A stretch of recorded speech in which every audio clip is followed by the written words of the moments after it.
As global trade increased in the 1980s, so did trading issues among nations.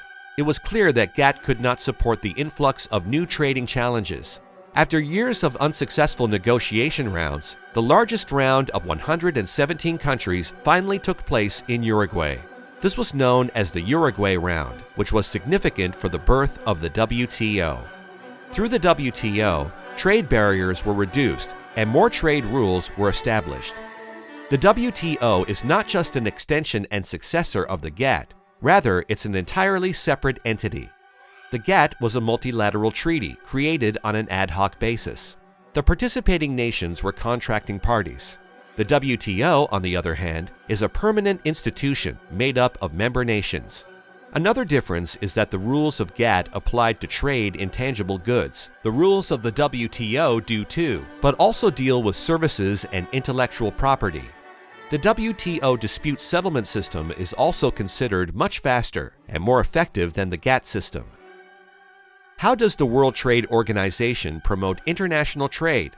Members of the trading nations negotiate through WTO agreements or contracts that address the legal framework for conducting global business. These contracts would help ensure that trade runs as smoothly and fairly as possible. As a result, consumers benefit from cheaper prices, as well as a diverse supply of goods. Producers benefit from new markets and employment opportunities. Historically, both have been successful at impacting the global economic community by facilitating smoother trade and creating a fair avenue for handling disputes regarding trade issues.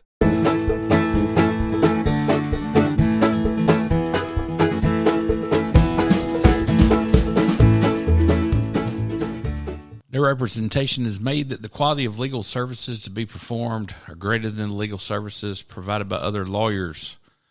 You found the Hardest Dixie podcast number 7. My name is Harry Still. I'm an attorney at law in Daphne, Alabama. Today we're joined by Brandon Mosley, reporter and content manager at the Alabama Gazette. How are you today, Mr. Mosley? Doing good, Harry. How are you? Good. And we have a special guest today, Alabama House member Ed Oliver from District 81 up in, so are you in Tallapoosa County, aren't you? Tallapoosa and Lee County. How are y'all doing this afternoon? Great. We're glad to have you with us. And so I've got a couple of pictures from your website, Ed Oliver, State Representative, House District 81 page, so everybody can see your mug. And I have a picture of your district here. I guess that's 81. And look, I see that little bit of Lee County you're taking in right there. Yes, sir. And then, of course, there's your senator shot when you running for Senate one day. Hold on to that picture. It looks great. So, Brandon has written the top 10 bills of 2025 legislative session, and I thought we would just jump into those. Yeah, just about everybody who was there would have written a different top 10 list if they had to write a top 10 list. So Brandon, why don't you just go for it? What was the RISE Acts, SB 305?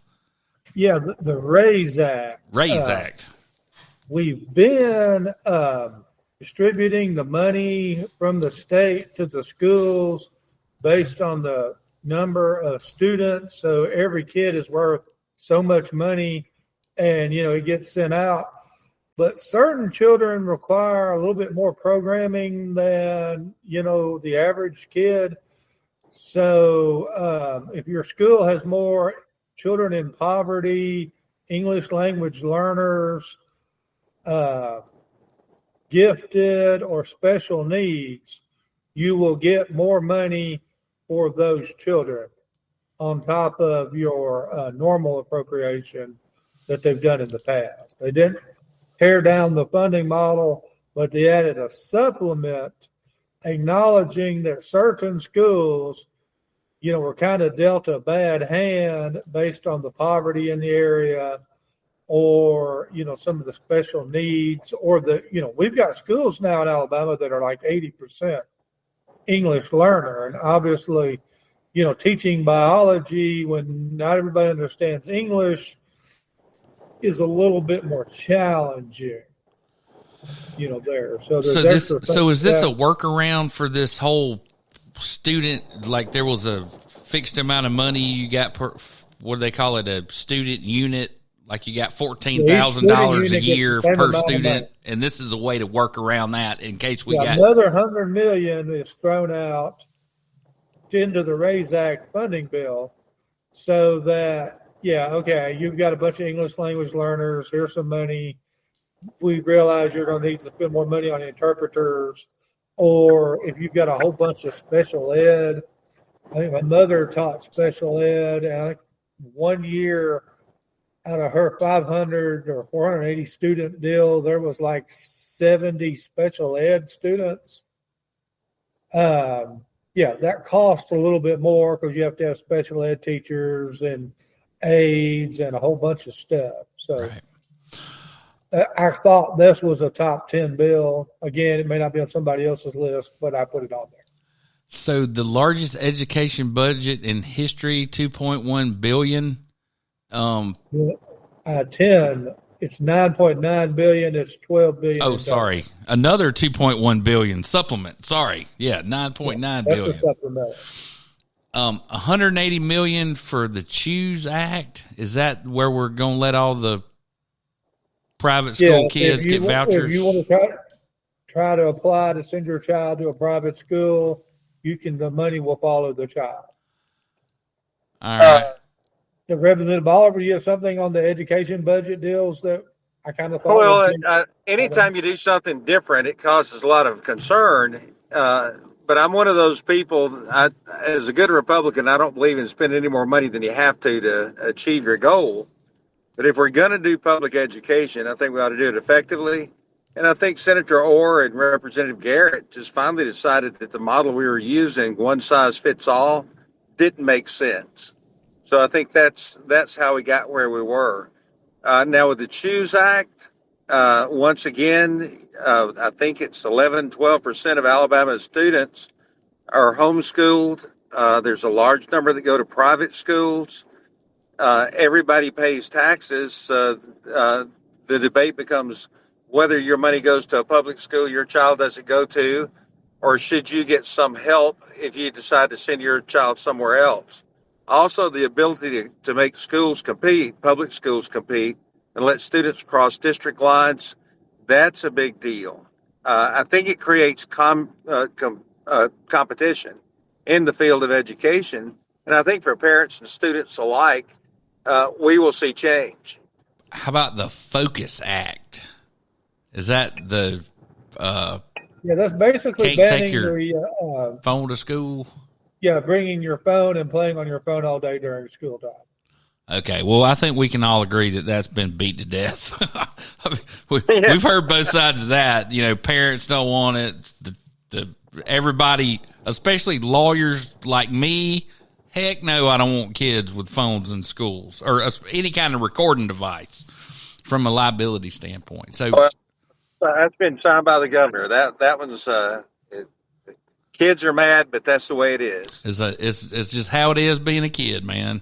So right. talking about children that need the belt put to them, the Birmingham Waterworks Board, the poster child for government incompetence, corruption, inability to function at the most basic of levels. I'm quoting you here, Brandon. This is pretty good stuff.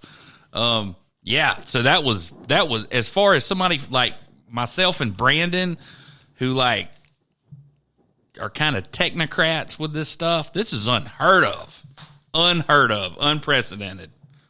And I think it's great. Half the water they produce is unbilled.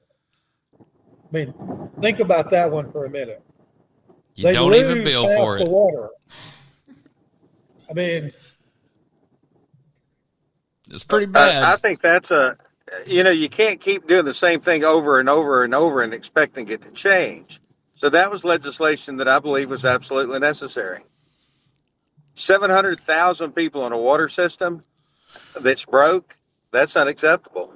Well, and you don't have to say anything or comment, but when you have a totally ineffective ethics commission and a non-existent public integrity unit at the Attorney General's office, Unfortunately, the only people who have the guts to do anything about it are good people like yourself in the legislature, because nobody wants to go after the high and mighty people in Birmingham because of all the backlash, and because we have Well, they've already gotten rid of like 3 waterworks board members in public corruption scandals already. Yeah, they could have got them all every year. All of them every year. So anyway, if FBI did like an ab-scam style deal on the Birmingham Waterworks Board, everybody goes to prison. I don't even want to think about it. So what I will have to give props to the legislature for cutting the grocery tax from 3% to 2%. People don't realize that that's money in people's pockets all day long. And I, as a Republican, I didn't see a whole lot get done this quadrennium, or so far this quadrennium that's blown my skirt up. But any kind of cut in a regressive tax like groceries is good for Alabamians, and especially, it helps everybody, rich and poor. So I mean, nobody actually props to you guys for that. Sees the grocery tax, but when you're at the end of the month and you're out of money, that the state took 4% of your grocery dollars, you feel. I mean, you may not have realized it at the time. It just came off the top when you checked out at Walmart. But it's money gone. This literally puts money back in the hands of just about everybody in Alabama who buys their own food. Well, also, that's the legislature doing what we said we would do. As you recall, when we passed the gas tax, that was the promise that as soon as it was physically feasible, we would get rid of the grocery tax. That's true. That was a party platform. So House Bill 445, sponsored by Andy Witt and Tim Melson, taxes and regulates psychoactive cannabinoids derived from hemp. And basically, you can buy a 50 milligram gummy, or you can buy 10 milligram. Am I right about that? 10 milligram drinker gummy. 10 milligrams now. And no flour. Whether you're buying it in a soda bottle of lemonade with the bicycling frogs, or slushy, or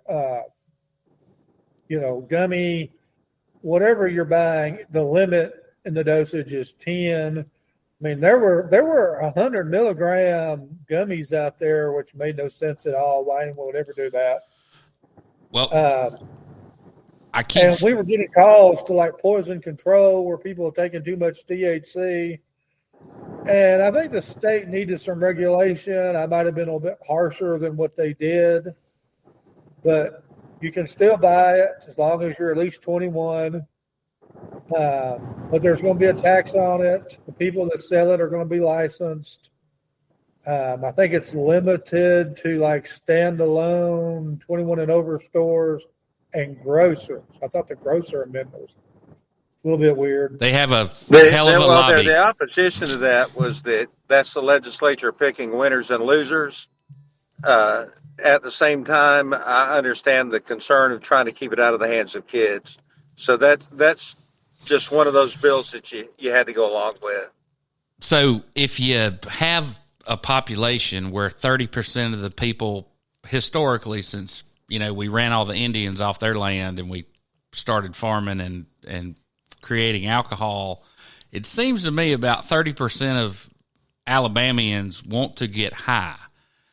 And THC is the only drug I'm aware of that you can't overdose on. So does it really matter if you took 100 milligrams or 30 milligrams? Because only 30 milligrams is going to uptake in your system. So anyway, I think you must really have to hate your constituents to sell them alcohol, which kills thousands of Alabamians a year, and then we're training wheels adults on something that can't kill them. Harry, if you want to make the argument that we need tighter controls and stricter limits on alcohol, I'm not going to argue with you on that. Well, you just turned the ABC board into the cannabis board, and they're going to need 75 more cars and 100 more people. And anyway, it just seems like something that wasn't much of a problem. Tax on all this stuff that's sold in the entire state. That should pay for plenty of ABC agents. Yes, well, that's just what we need is more ABC agents. I agree. Well, I agree. Growing government's not my idea of a big time. Nope. So now I did vote for that bill, but that's your point's well taken.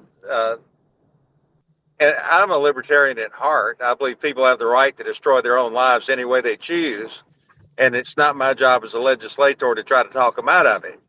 So I've got some hard feelings about that bill as well.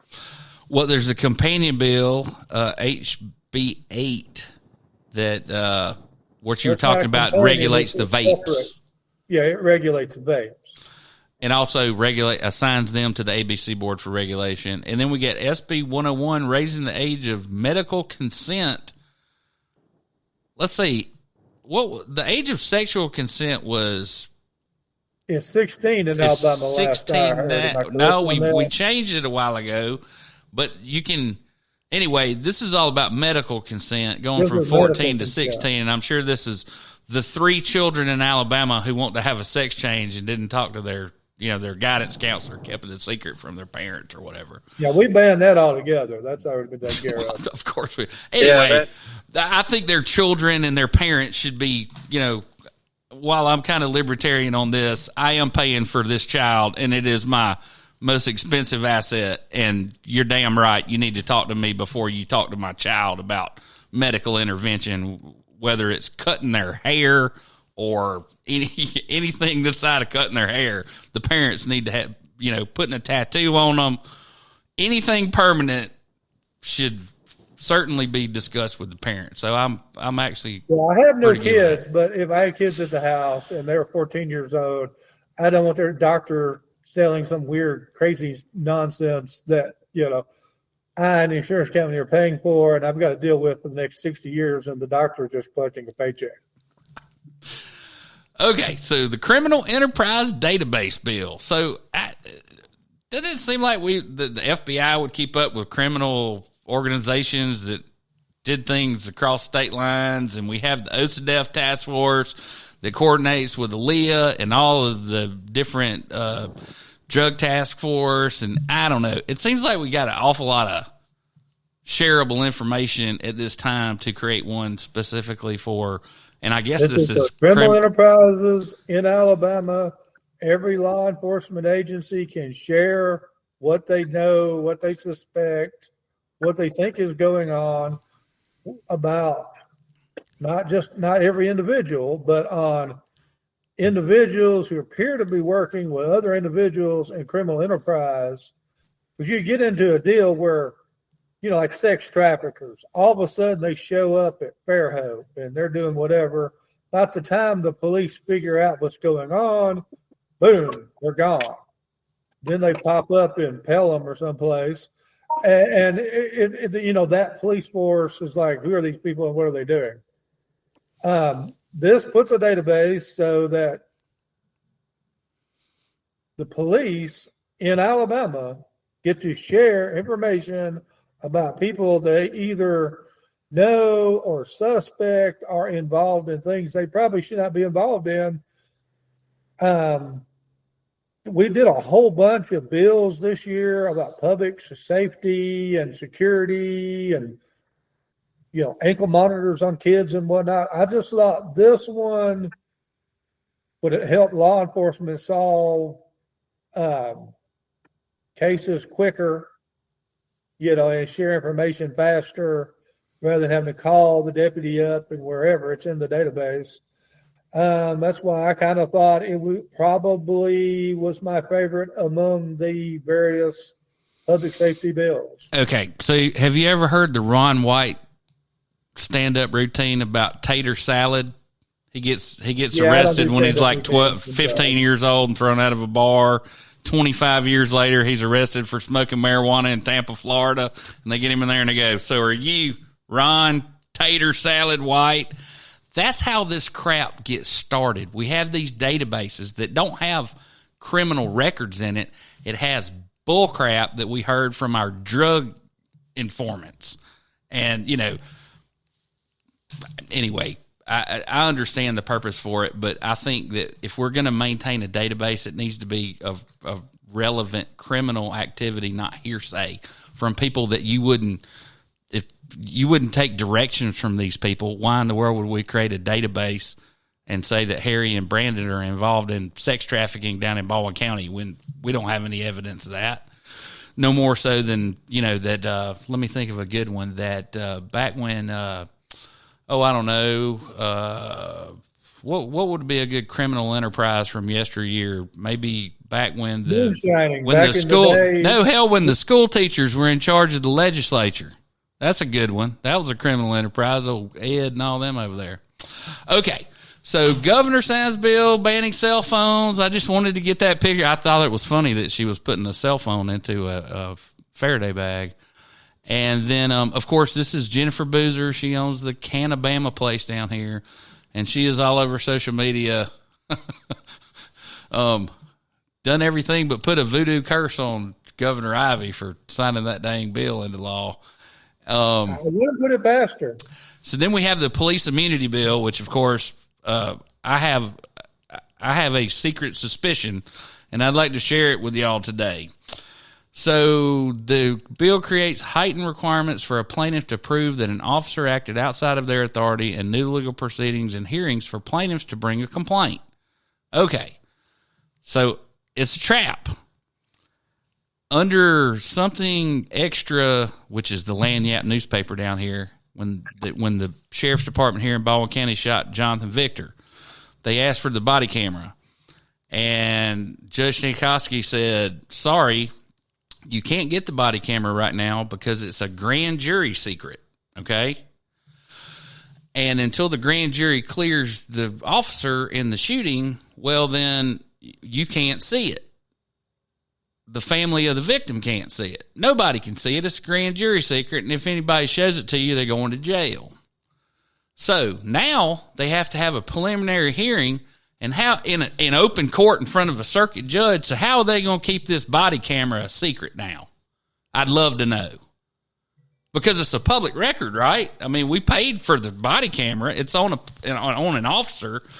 And so anyway, I think that this whole thing is going to be a big debacle, and it just tickles the fool out of me that Sheriff Mack and Randy Hillman and all these guys think they've won, and I think they've just lost a major victory that they had in this Something Extra versus Mack case. And now we're going to get to see all the police shootings as soon as they happen because they're going to get a preliminary hearing on this matter. But so now great, sounds good to me. More transparency. The officer can ask for the preliminary hearing. I'm pretty sure the officer's counsel can waive that hearing if he feels that's in best interest of his client. Oh, I don't think so. I think they were required to have one. Required. Again, we've got the act. One reason I didn't have it in my top 10 list, we really don't know what the act means until somebody invokes it. And it goes to the Alabama court, basically goes to the Alabama Supreme Court, and the Alabama Supreme Court interprets the thing the way the Alabama Supreme Court interprets it, and those become the rules. Y'all ever seen it? Those old witches back in the olden times when they cut a chicken over and look at their entrails? I think that's how they determine these things. I mean, the Alabama Supreme Court is a lot smarter than we are. Yes, they are. Well, way up here. Okay, so legislature passes bill to raise consent. Yeah, we're giving everybody. Okay, so I thought this one was awesome. So do you know who this lady is, Brendan? She's the chief of the Port Creek. Yes, Stephanie Bryan. Is. Yeah, and she's been named to the. We refer to her as the chairwoman, inauguration. Yes, and every time you walk out of that Indian casino, do you hear them laughing behind you? They're going ha ha ha ha ha ha ha ha. You're so white people so stupid. Bring their money here and leave. After much prayer and reflection, Anniston mayor announces resignation. So did y'all know that I was almost the city manager of Anniston one time? Thank God I dodged that bullet. Anyway, I know that he's been there a while, and this is one of those that you hope he's not a closeted transsexual. He doesn't have some dual life. Some reason he's allegedly this is because he has a family member with medical problems and all that. But you never know. You never know. Maybe Jeff Poore can get to the bottom of it. So we had Cam Ward on last week, and of course he's a cabinet member and a friend of mine. So when he said the governor's going to outlive us all, I just said, thank you, Cam. I'm sure she is.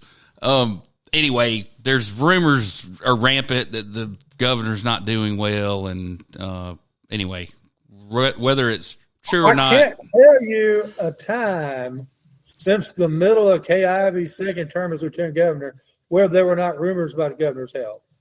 And to this point, she's still here. Yeah, but she had throat cancer in 2021 and had surgery and didn't tell any of us. Lung cancer, and they've treated her for that. I mean, I remember back in the day when, the Surgeon General would come out and tell us about the president's health, right? And it was like a big deal. And yeah. So anyhow, let's see here. We kicked around the medical cannabis thing. Oh, so you'll love this, Brandon. You like that? Took that this morning. Price drop on THCA flower and snow caps at the CDB shop down here on 64 in Baldwin County. This would be the time to be a THC buyer. Yes. Now, it's a fire sale. But this would be the time. So Alabama always expands legal warfare against state cannabis commission to federal court. As if this wasn't screwed up enough, now we've got a federal claim. So is that for violation of their civil rights? I haven't read the complaint. Have you? Do you know what the grounds are? You don't have the complaint either?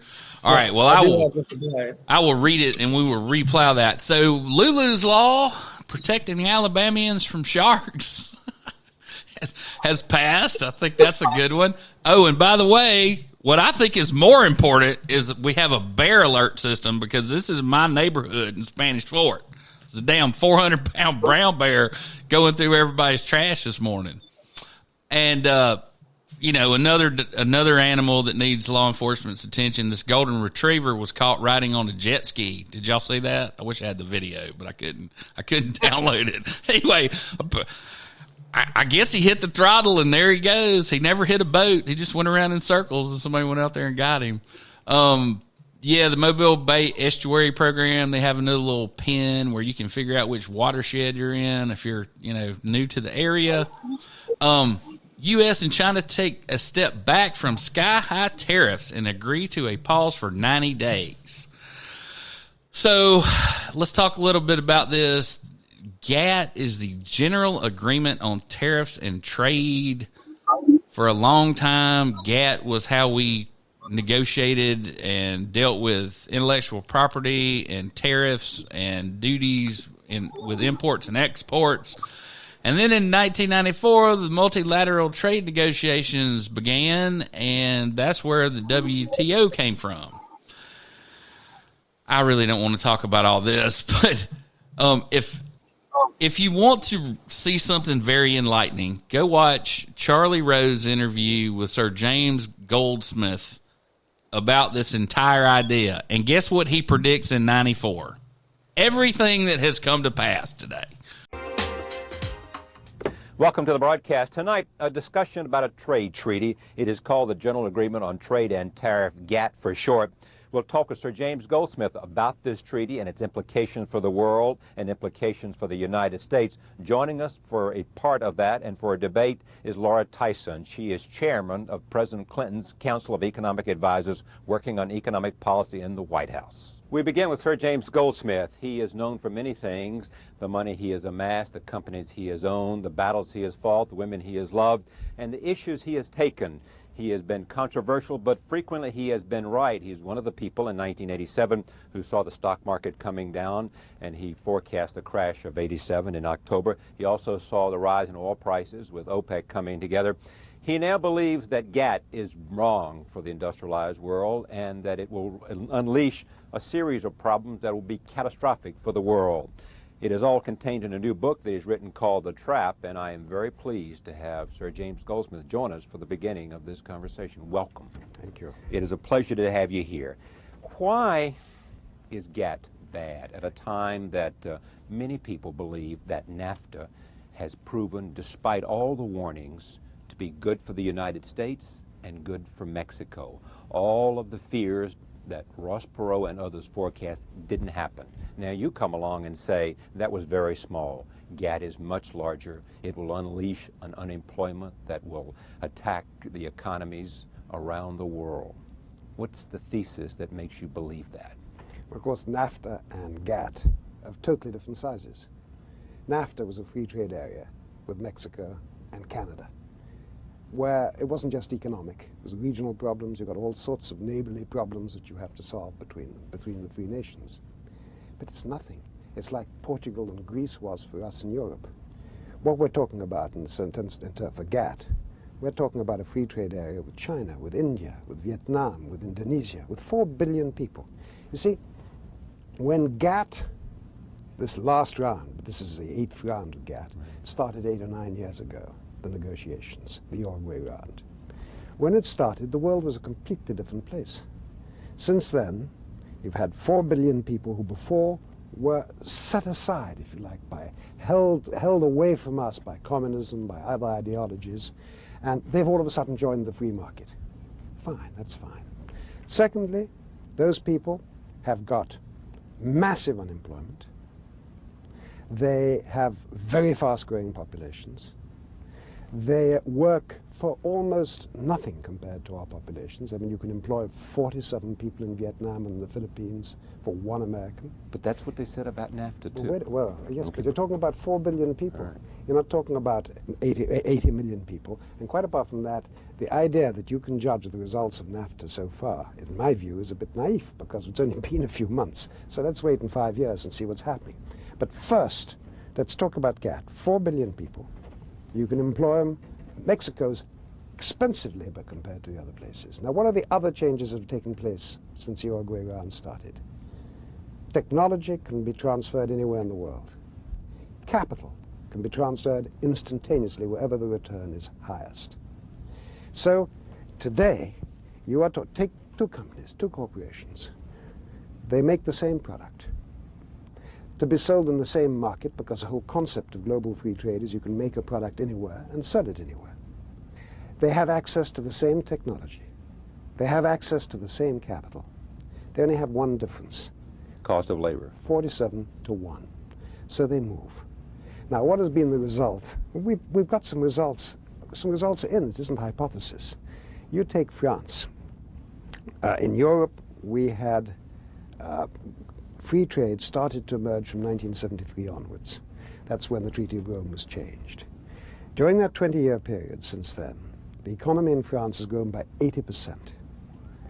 The number of unemployed has gone from 420,000 to 5.1 million. That's equivalent to 25 million in the States.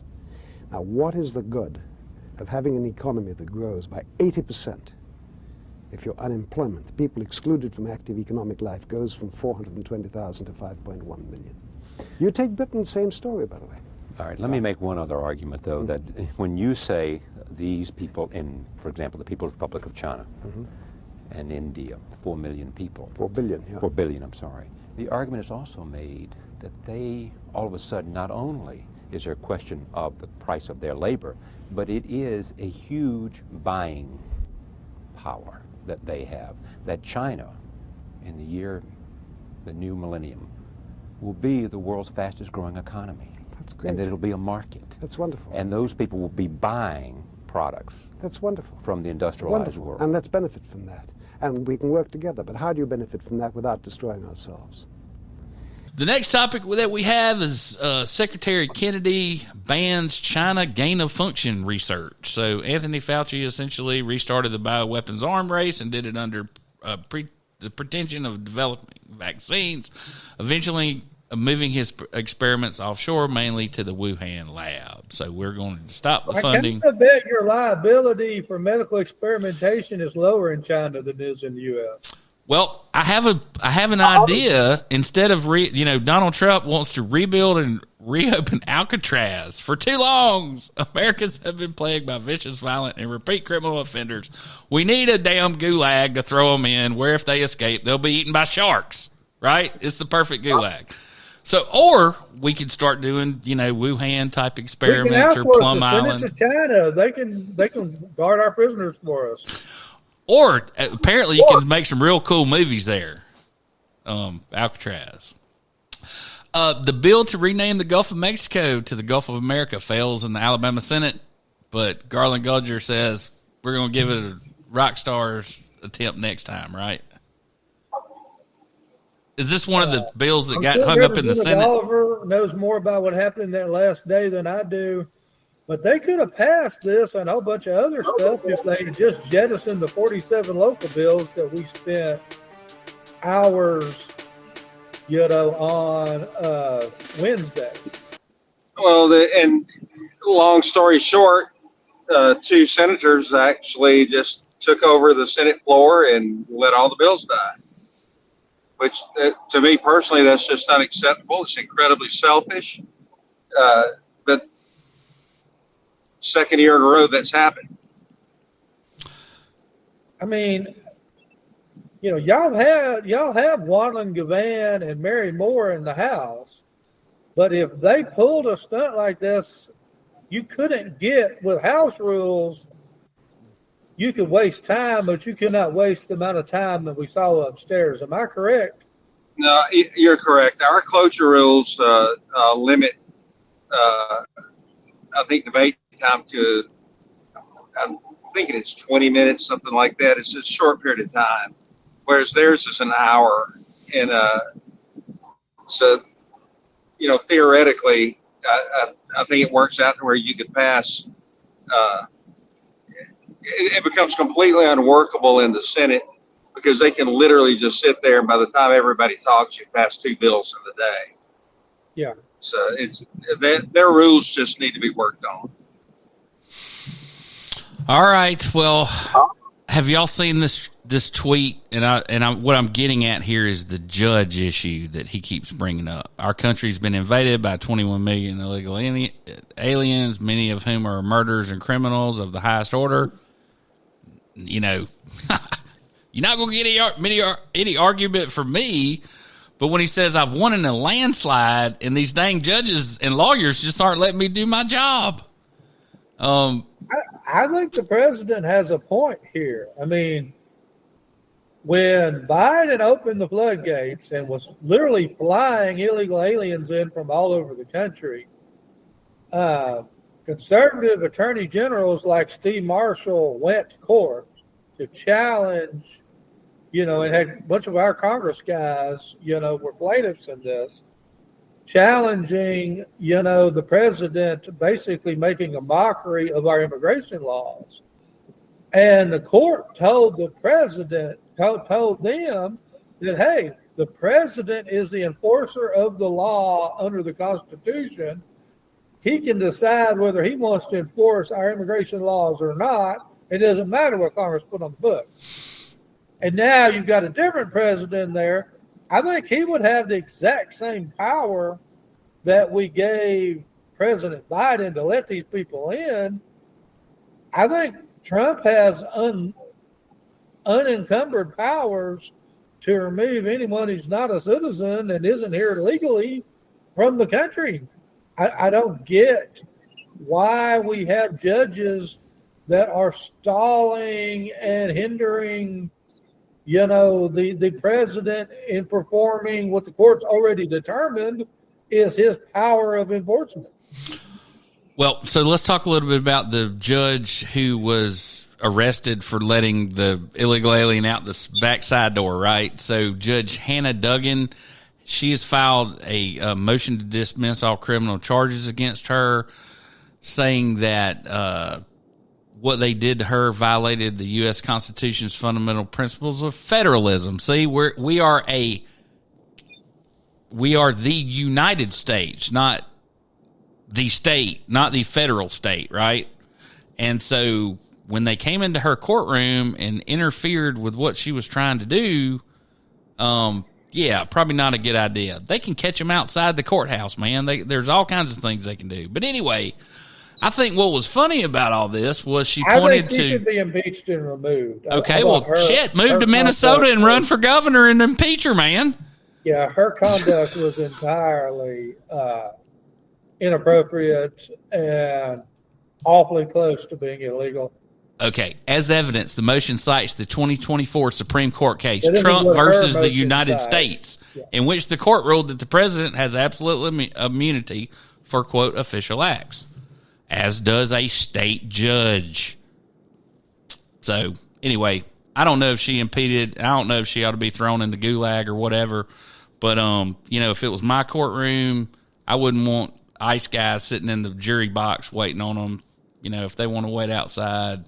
And, of course, me, I would hold them there and wait for the feds if it were me. But it's not my courtroom. It's hers. And she's trying to run court. And I understand her point because it is herding cats most of the time.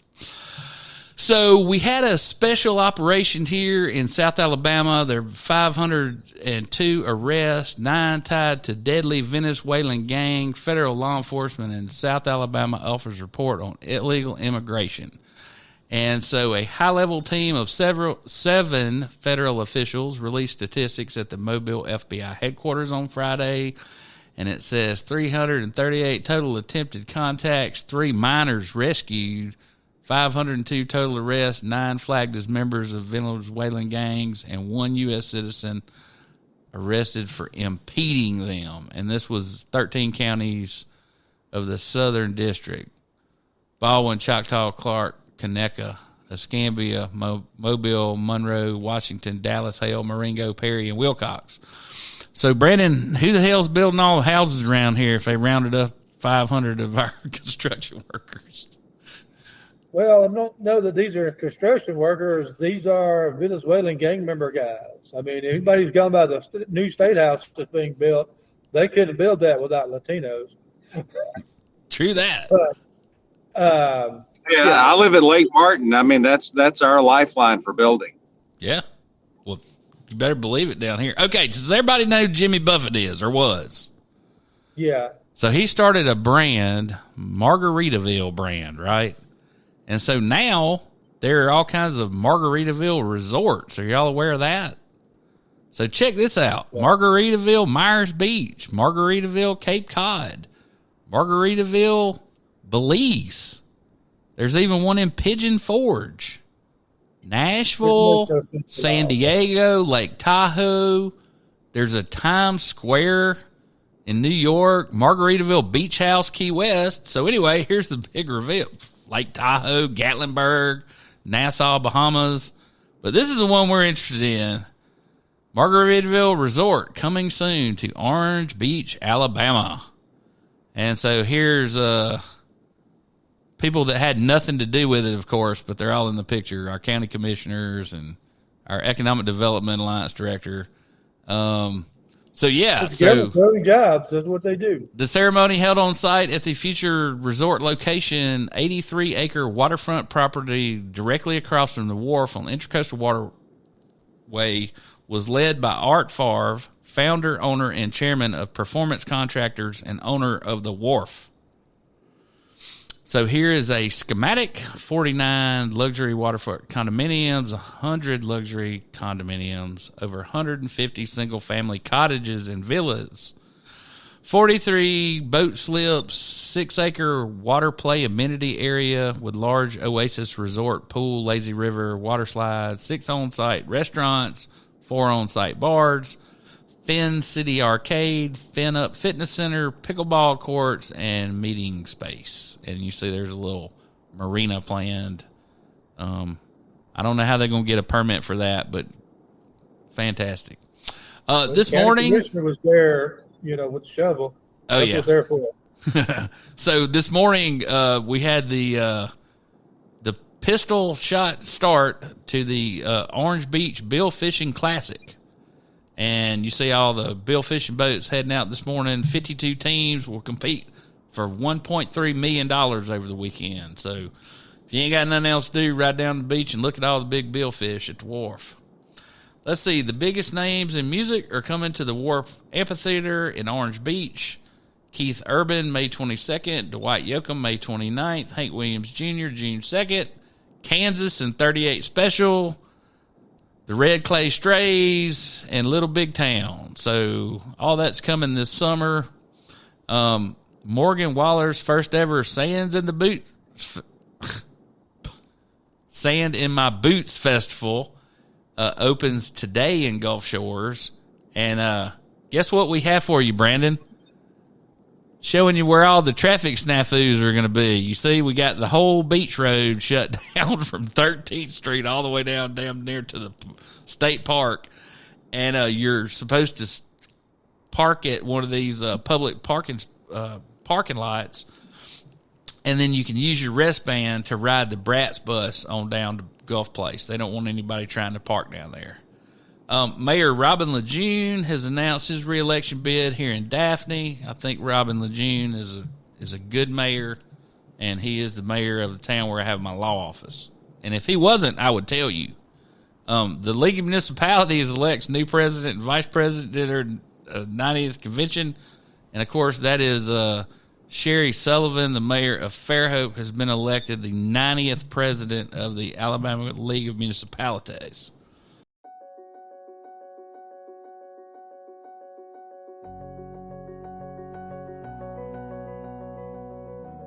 For over 90 years, the Alabama League of Municipalities has supported Alabama's cities and towns, a legacy built on leadership, advocacy, and service, proudly shaping the future of municipal government. The idea of bringing municipal leadership together in Alabama started well before the League officially formed. Early meetings and associations laid the foundation, but it wasn't until the 1930s that a lasting organization took shape. Driven by a need for stronger representation and support, city leaders came together to form what would become the Alabama League of Municipalities.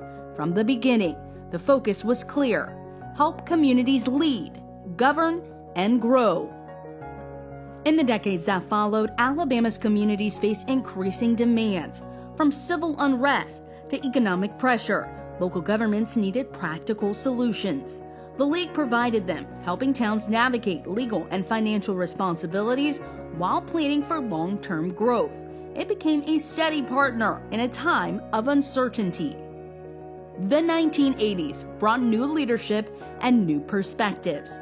The League continued to adapt, offering services that help cities respond to growing infrastructure needs and manage everyday risk.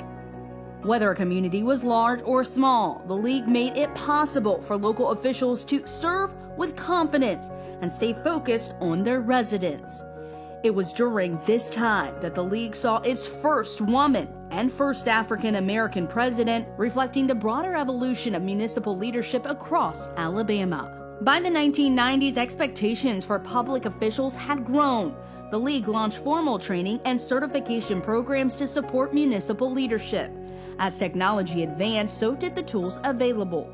The League ensured that every city had access to guidance, education, and resources that could keep up with the times. In the years that followed, the League strengthened its role as an advocate and support system. Through natural disasters, legislative changes, and national crises, it remained a reliable source of information and connection. Local governments continued to rely on the League not only for policy updates, but for practical assistance. Recent years brought new programs focused on growth, development, and training. The League introduced initiatives that help cities plan for the future, support local economies, and invest in leadership at every level. Its mission has remained rooted in service, evolving alongside the needs of the people it supports. Today, after 90 years, the League continues to stand with Alabama's municipalities. Through decades of change, the mission has stayed the same: support the people who serve their communities. The League has grown from, we had a staff, when I first came there, probably 8 or 9 people. And now we've got a much bigger staff with a lot more services and things from the Municipal Workers' Comp, from AmFund, from AMIC, new Intercept program, all of these different programs, and there are numerous others that I'm not even mentioning. All of those things have been created in growth, and I'm sure many more will be coming because inventive minds get to work and try to think where the needs are and how to fill those needs. So growth kind of explains what I've seen over all those years. You know, I was thinking back today, I was there at the League when the League celebrated its 50th anniversary. I was there when the League celebrated its 75th anniversary. This year we will be celebrating the 90th anniversary of the League. So that's 50 years of progress that I've been able to vision with the League. I also want to thank our staff at the League for the efforts that they've made on and helping to make this program what it is today. It takes your participation as an elected official and willingness to attend the training, but it also takes a great deal of effort on their part to put these programs on, to conduct the training. We're always happy to do it, and we really appreciate your participation in it. But I can't say enough about the staff you have working for you at the League of Municipalities, because they really put forth the effort and go the extra mile to make sure that they're serving your needs. As you can see, the Alabama League of Municipalities has a rich and powerful history. Since its formation in 1935, we have remained a strong and consistent voice for municipal governments across our state. It is an honor and a blessing to serve as the 5th Executive Director of this organization and to work alongside the incredible ALM staff in providing intentional resources and tools to strengthen municipalities. During the past 5 years, we have continued building on the legacies of Ed Reed, John Watkins, Perry Rockmore, and Ken Smith in providing programs and resources such as the Economic Development Academy, Alabama Communities of Excellence, and the Live Locally Alabama campaign to help officials meet the challenges of today while preparing for an evolving world.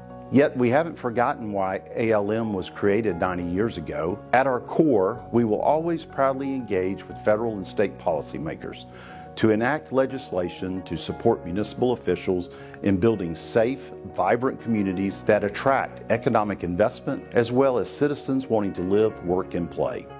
As we look ahead, our commitment to serving our members and the people who call Alabama home remains stronger than ever.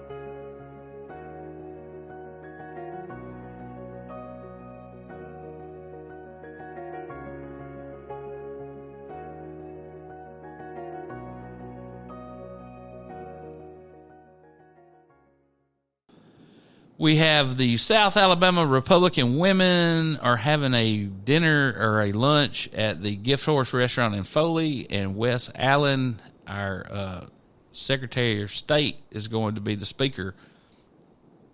Is he going to run for Sec State again, or do you imagine? He's running for lieutenant governor. He's running for a lieutenant governor. Okay, good. Well, and again, Brandon will tell you, if I don't like somebody and I don't think they're good at their job, I'll say so. But Wes has been a good Secretary of State, and he's been responsive. So I think he'll be a good lieutenant governor. So we're having tomorrow, May 17th, at the Bay Minette Civic Center from 2 p.m. to 5 p.m., this lawyer that I don't know and I'm not affiliated with is having a I guess you call it a symposium where he's going to be talking about what the Department of Human Resources and this practitioner psychiatrist over in Mobile, Dr. Jack Carney. He's a psychologist, not a psychiatrist. Is he? Okay, that might be right. Don't quote me on that. He's a doctor, so. Yeah, I'm not sure, but anyway, that's what the meeting's about, and I'm going to go just because I want to hear what's going on. But I mean, I've probably got 10 or 12 files myself where I could just hand them over to this guy. Yeah. Especially Dr. Carney, who I consider to be the Dr. House of, obscure mental illness. No one has ever just been bipolar or needs to take their lithium. Oh no, it's always some obscure mental disease that only he could have discovered. That's just been my experience with him.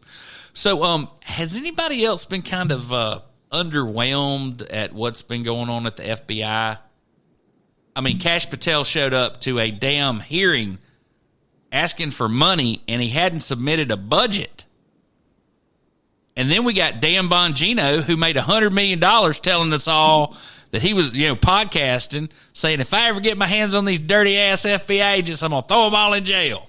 Well, he's been the deputy director, and all he's done is created his own security team.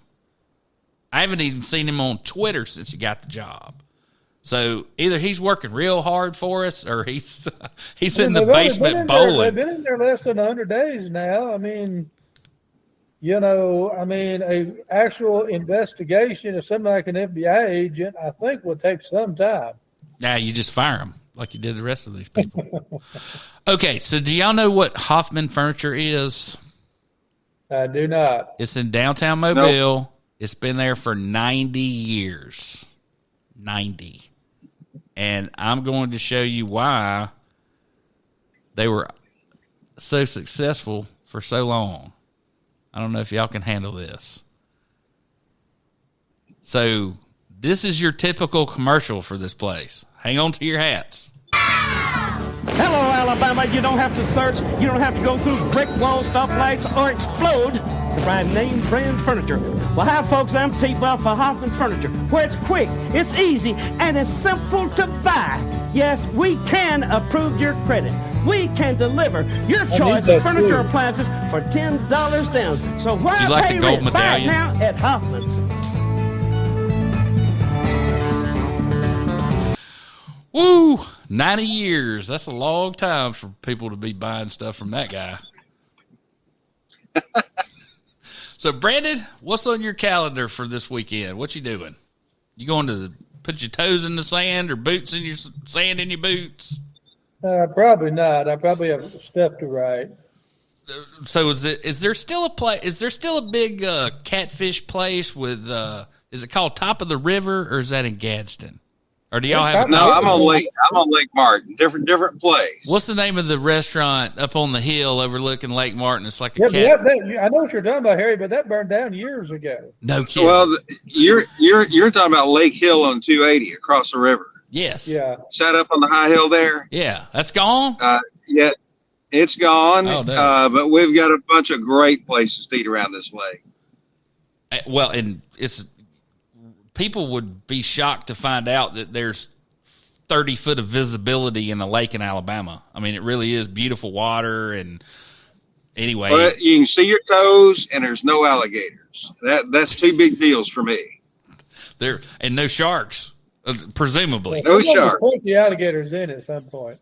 Just drop them off. So, just to give us an idea. Or all of your municipalities seem to be doing well, and everybody's has a balanced budget, and you're not like, Mobile water and sewer down here where everything's upside down, and you're not in a bad situation like Birmingham where you got more debt than you could ever service. I've got some of everything here. I've got the richest of the rich and the poorest of the poor all in one district. I've got Auburn City Schools, and I've got a county school system. I've got one community right now that can't pay its water bill, and as soon as I quit talking to you, I've got to figure out how to work with that. So, yeah, we've got some real challenges here, but for the most part, this is an area that's growing rapidly. Real estate prices are going up, even the rural real estate prices, and when you look at how close Auburn University is to Lake Martin, that land between the city and between the lake, that's become very desirable. The legislature is done for the year unless we have a special session. There's a perception among the public that legislators don't do anything but 30 days out of the year. I know that's not true. What do you have to deal with in the months where we're not in session debating bills out the wazoo? Well, when I get through with graduations, of which I'm doing a commencement address in the morning, and then I'll do graduations all next week. We're trying to build an agriculture center here in Tallahassee County, which I'm involved with. We're trying to put legislation together for next year, and it's kind of like deer season. you keep saying it's next year, but it's really not. It sneaks up on you faster than you can say boo. The 19th of May is the first day that we can raise money for our next campaign, so that you've got that little dark cloud following you around. And of course, you're trying to do your job with two hands, and you're trying to use one foot to get your campaign started. So that's the way it works. Anything that has state of Alabama in it in a rural area, you're involved with as a state representative. I've got a good senator, actually two of them, Clyde Chambliss and Jay Hovey, and we share the hardships, and we work together very well. I've always wished that we could have a Lake Martin delegation, so I'm not the only one that gets yelled at for things we do on the lake. And I will tell you that anytime you pass a law that deals with the lake itself, there's a lot of mad folks. That's just, it doesn't matter what it is. That's just the nature of the living on the lake. Well, we'd like to thank Representative Oliver for joining us this week. We look forward to seeing all the campaigns that are announced and candidates that are announced now that they can raise money next week. That'll be the big thing. Look forward to seeing the same viewers again next week and more. Bring friends.